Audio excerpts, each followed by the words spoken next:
We grow when we give. We grow when we give. We grow when we give. Nosotros crecemos cuando damos. We grow when we give. Давайте, и дастся вам. 与えるとき成長する。 We grow when we give. Welcome to R.O.G, Return on Generosity. I'm your host, Shannon Cassidy. This podcast celebrates generosity at work, not financial giving valuable time, mutual respect, alternative perspectives, and genuine collaboration. Our special guest today is Kia Afcari, the co-founder and CEO of Caravann Consulting. Kia is on a mission to reimagine the workplace and bring a lot more joy and impact to the future of work. He has over 20 years of experience helping leaders, teams, and organizations with culture and collaborative change.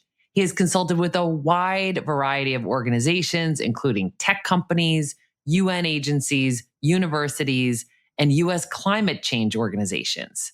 For his incredible organizational culture work at UC Berkeley, Kia was awarded Chief Learning Officer Magazine's Silver Award for Innovation.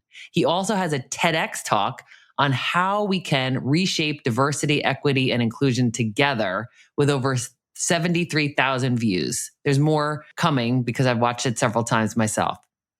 What I appreciate most about you, Kia, is your mission to bring more joy to the workplace. Welcome to R.O.G. All right. Thanks, Shannon. It's great to be here. Great to be with you too. So I'd love to hear a little bit of your background. Great. Well, yeah. I mean, I'm from Iran originally.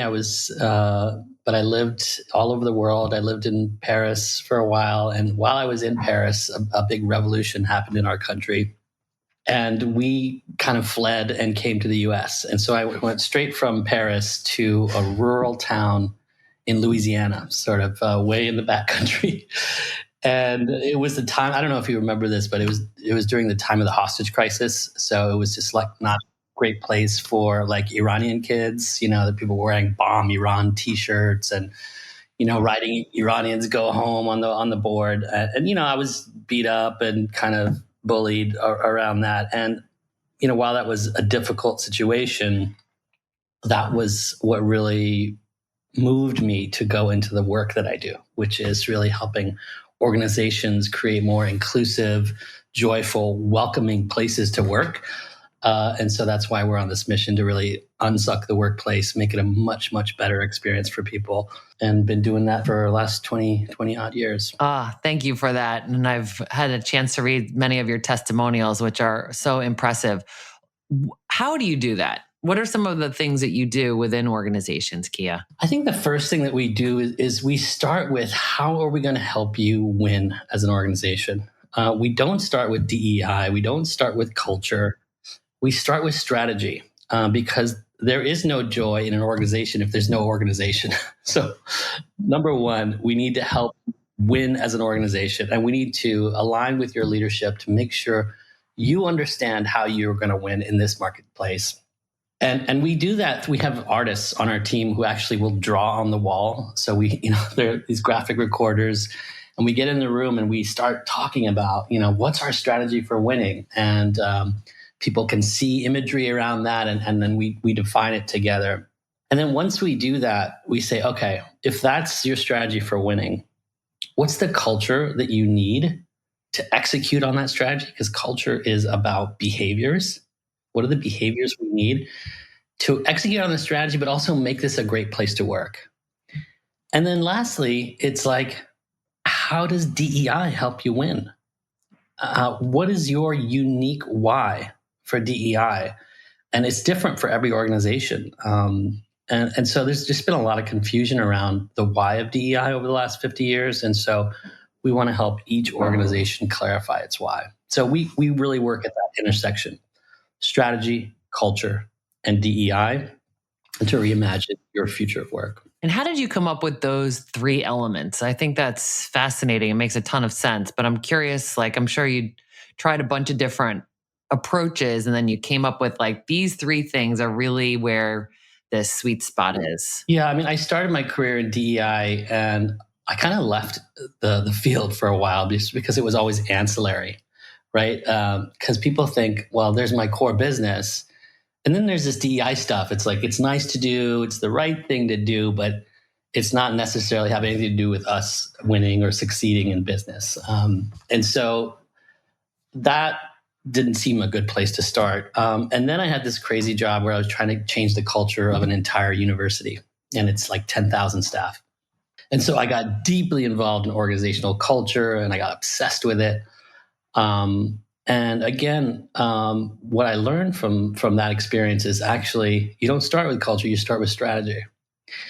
And so in the last 2 or 3 years, these three intersections have really clarified for me. Strategy, culture, and DEI is aligning those three things kind of creates a sweet spot for the organization to sing. And then you call that sweet spot enlightened leadership. Tell me more about that. Yeah, I think, the leaders of tomorrow, or hopefully of today, understand that intersection. Understand, in order to be a great leader, you have to pay attention to those three things. How are we going to win? What's the culture that helps us succeed and makes this a great place to work? And then how can DEI help us win? And so enlightened leaders, I think, understand those things. And I just think leadership is changing, and I want to see it change. So I've got a lot of thoughts about leadership. Yes, for sure. And in your TED Talk, you talk about how, unfortunately, many DEI efforts are just you're not getting the ROI for those investments. They're not really changing the needle. Some of the stats that you shared were very depressing, frankly. So what you learned is, when it's like side of the desk or not a part of the strategy or the culture, it's just a method of failure. Is that right? Yeah. I mean, if you look at the research on DEI in the last 50 years, and again, this is another thing that I got obsessed about, like, why is this not working, right? It's just really unfortunate. Like, for example, the percentage of Black men in management and leadership went from 3% to 3.3% between 1984 and 2016. So it's like whatever we're doing is not doing it. It's not working. And so for us, I think what we realize is that what we've done in the DEI space is we've just thrown a lot of workshops at the problem. We just said, okay, we're going to put people in these workshops, it's unconscious bias workshops, or it's microaggressions. Before it was like racial sensitivity work. I mean, going all the way back to the 80s, people in workshops, oftentimes they just feel bad, right? They feel guilty. They don't know what to do with those feelings. And then nothing changes in the organization. And so one thing I know about change is that change requires energy. And so when you sap people's energy with these negative emotions, you just put them in these workshops and they just feel guilty. You don't have the energy needed for change. You need that long-term sustained energy. And this is why we try to bring it back to joy. I mean, it's something we're still like wrestling with. Like, how do you actually bring joy to DEI work? Because you don't want to minimize it, right? It's a serious issue. You don't want to gloss over and have sort of like toxic positivity. But ultimately, it's a joyous experience to have a diverse and vibrant community. Like, I don't want to live in a world, in an America that doesn't have Aretha Franklin. That world is the world I want to live in. So I just think we could bring a lot more joy to it. Absolutely. I so agree with that. And like, what are some of the ways that you contemplate or suggest that organizations create more joy? I agree with you that diversity and that energy, and even, winning is fun. Winning is energizing, right?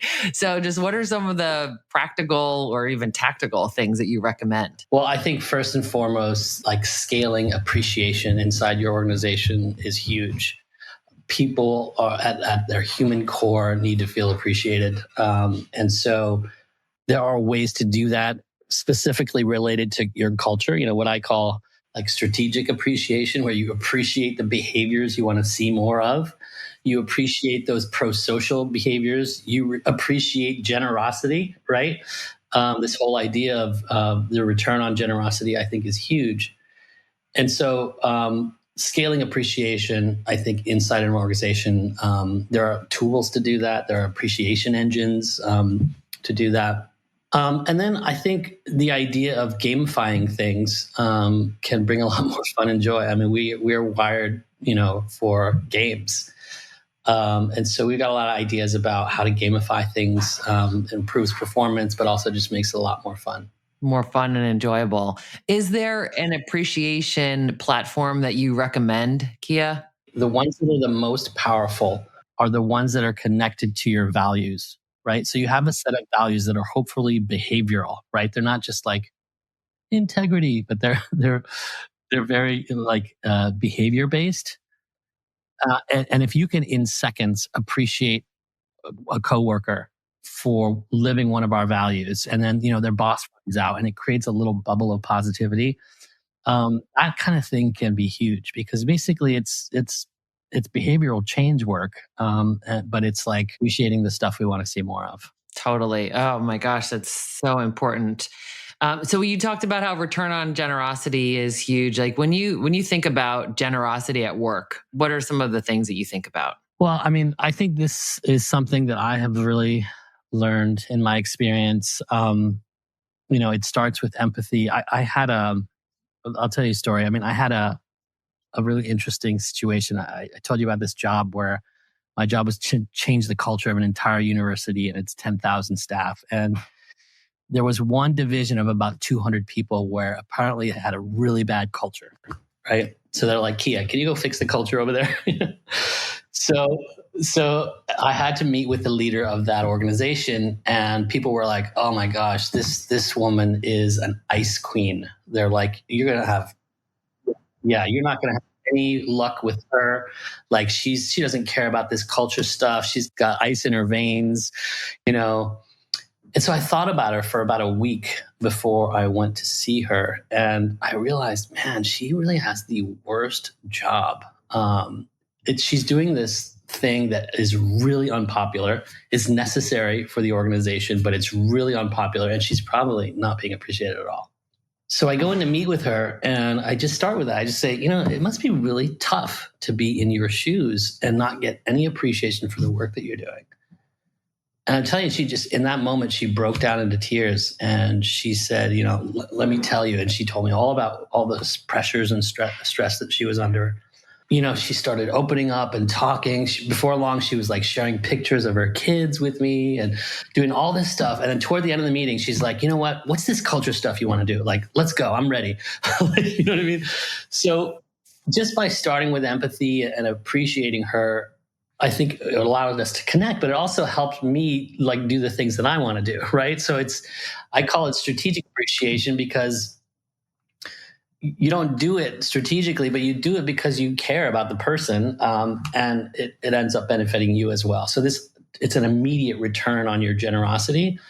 And I've just noticed time and time again in my career, when I give, I get. And it's not a one-to-one relationship. I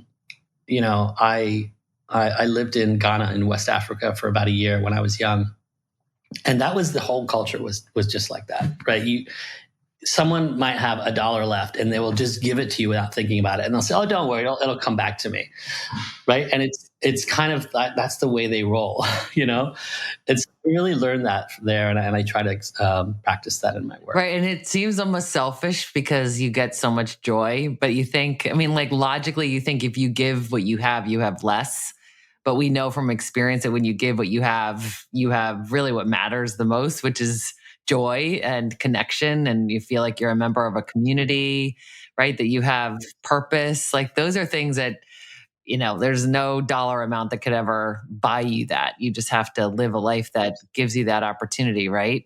Absolutely. And so, I make it a practice. Like whenever anybody reaches out to me for an informational interview, or they want a reference or anything like that, I always say yes. And I always feel better as a result. They feel better. And then sometimes in the future, those people reach back out to me. It ends up turning into business or whatever it is. It's just it's a virtuous cycle, It really is. And I'm hearing you talk about like time and attention, right? You gave like that woman the formerly known as Ice Queen. You noticed her, right? You recognized her. You listened. You were curious. Even you were like, "Gosh, I wonder how she feels. This job seems like a unappreciated job." And sure enough, it was. And I just think that is representative in DEI work as well. Like people want to be seen. They want to be appreciated. They want to be actively contributing to the culture with which they're a part, right? So I think there's something around that time and attention. Absolutely. Yeah. I mean, time and attention is what we have at work, right? It's where you put your time and attention totally matters.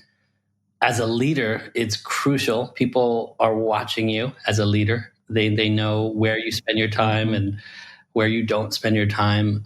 So it's a powerful message. And so, yeah, when we give people our attention and time, we create, this culture of giving. I think that really allows the organization to succeed. You can turn to somebody and be like, "Hey, I need help with X. Can you help me with this?" And scaling that inside of an organization is huge, because then you get things done as an organization because you don't feel isolated. And I think that's one thing the pandemic has unfortunately created, is a lot of isolation. People have comfort at home, but they also have a lot of isolation, which, as you know, I think is a pandemic in the United States. Oh, for sure. Yeah, loneliness was on the rise and continues to be. And so when we're creating cultures where generosity and collaboration is a part of the ethos and the way in which they work, that's really promoting the connection and hopefully minimizing the sense of isolation. You talked about having values that are behavior based, that are steeped in like what is the goal, or where are we going, the mission of the company, and it's around the culture mirroring that. Like, what would be some examples of behavior based values that you think have really helped to shift a culture and to become more of a generous one? I mean, one of the values, we're working on our own values right now, because and of course we're in the business of helping other companies create their values. So it's sort of a meta exercise for us.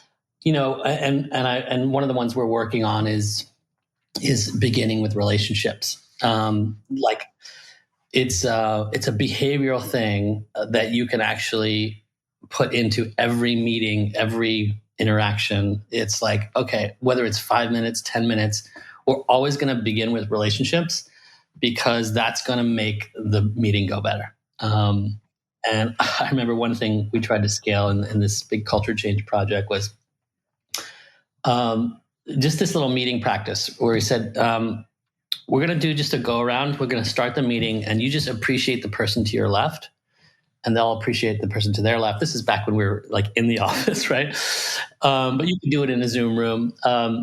And so we did this in one group, and, we got to like the third or fourth person, and one guy was like, "Thank you for appreciating me. I've been working here for 11 years and I've never felt appreciated. And I didn't even think you guys liked me." I was like, "Oh my gosh, this is so crazy. Like, this is such a simple thing." And every day this guy is going to work and 11 years never felt appreciated. I think, so for me, these simple behavioral things that we can put into the culture can really have a big impact. Absolutely.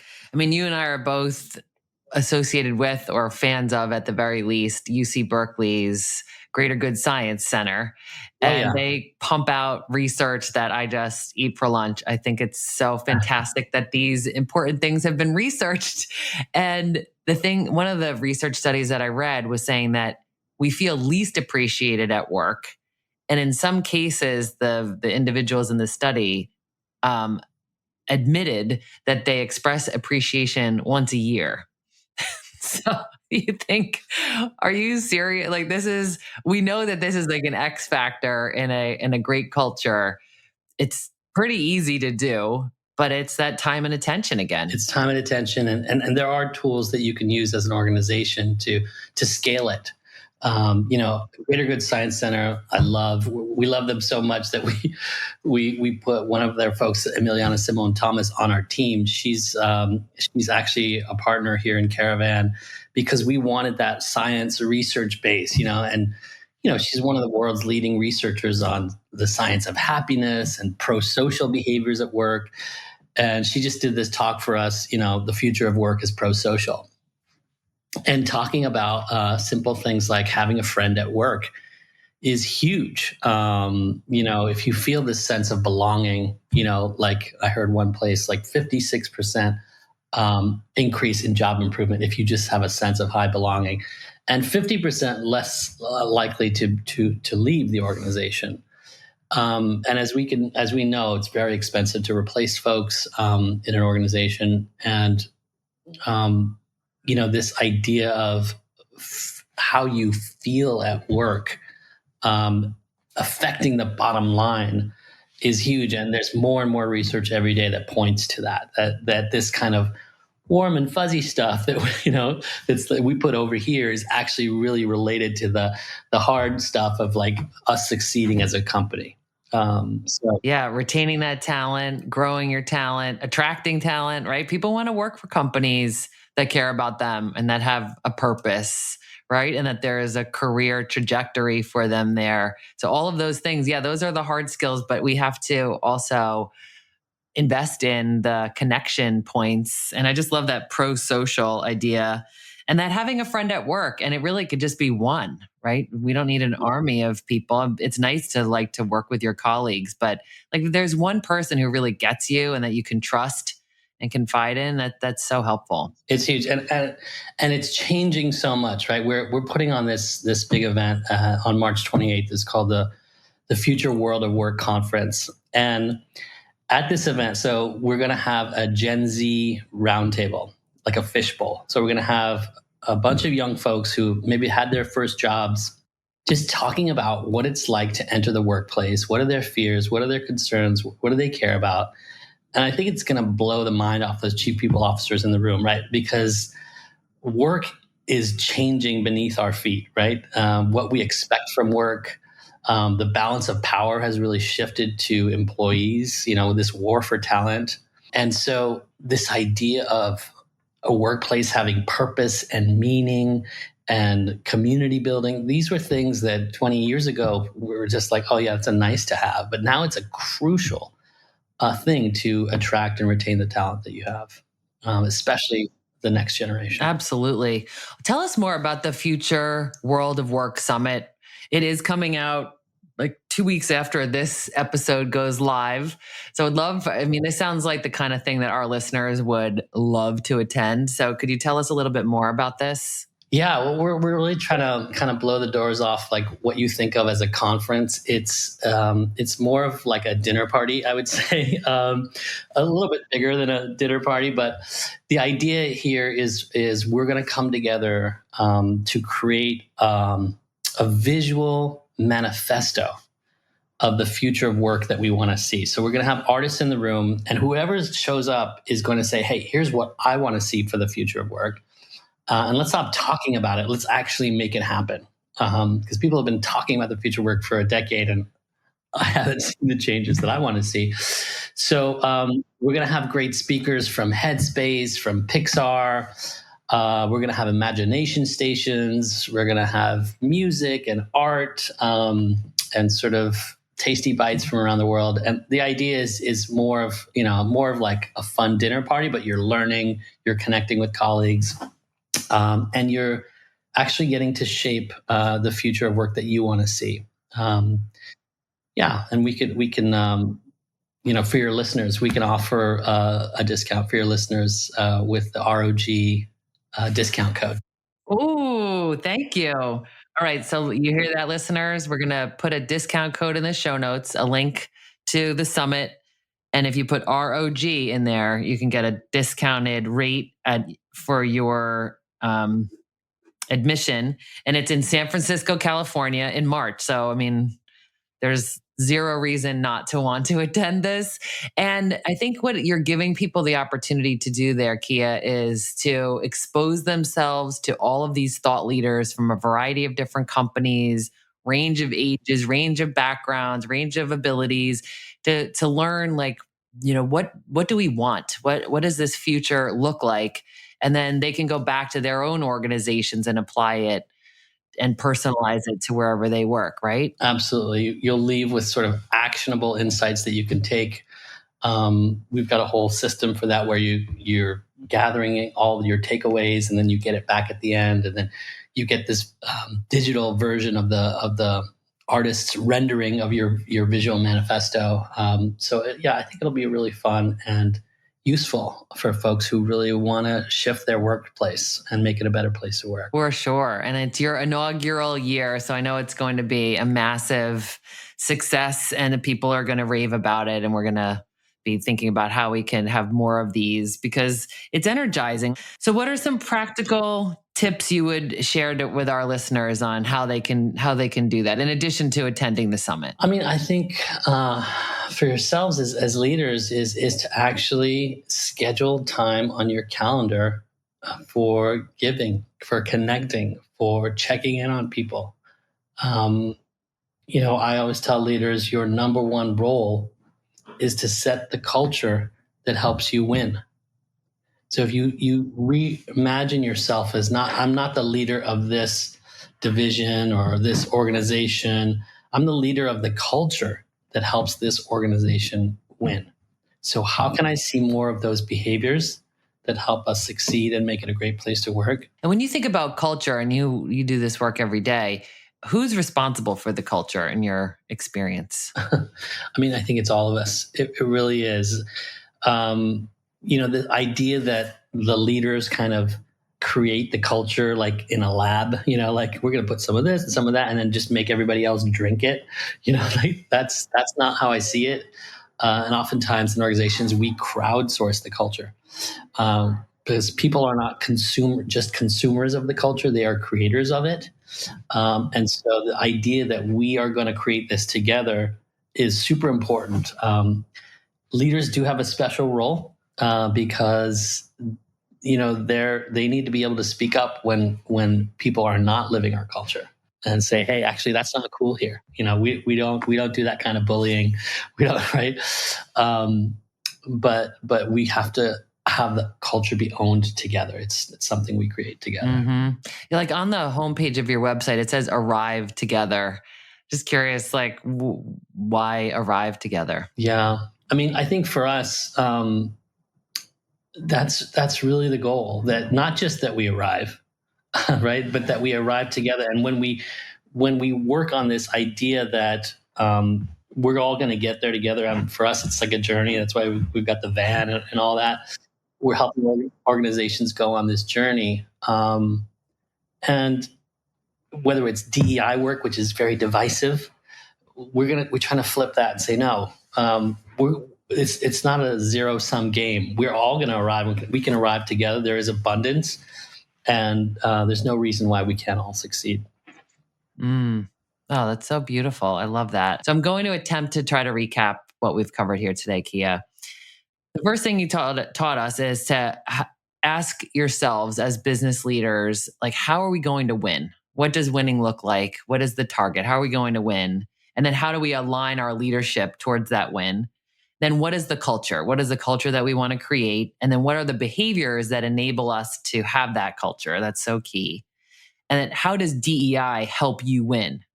How is this a part of the package for enlightened leadership? And then you talked about how change requires energy. So for us to make these leaps and to grow and scale like this, we've got to have the energy. And then you talked about scaling strategic appreciation. That was so smart, right? How are we connecting the gratitude and appreciation and recognition to our values and helping people to see, like, this is what we celebrate here? And then you talked about gamifying things, which is so interesting to consider. Expressing empathy is huge. And then really this whole time and attention. Those are the two things that we have at work, that we have to offer, where we can be generous and we can be intentional about how we're scheduling time for giving and connecting with people to create that culture that sets us up to win. Is there anything else you would add to that? I think you got it, Shannon. Beautiful. Well done.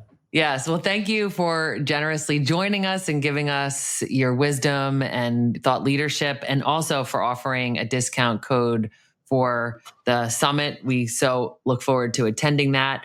And just please continue to bring that kindness and generosity to the workplace. We need it. Thank you, Shannon. Thank you for doing this podcast. I mean, I think this idea of return on generosity is huge. And as soon as I heard the title, I'm like, yeah, I'll do that for sure. So keep it up. Keep up what you're doing. I love it. Thank you. I will.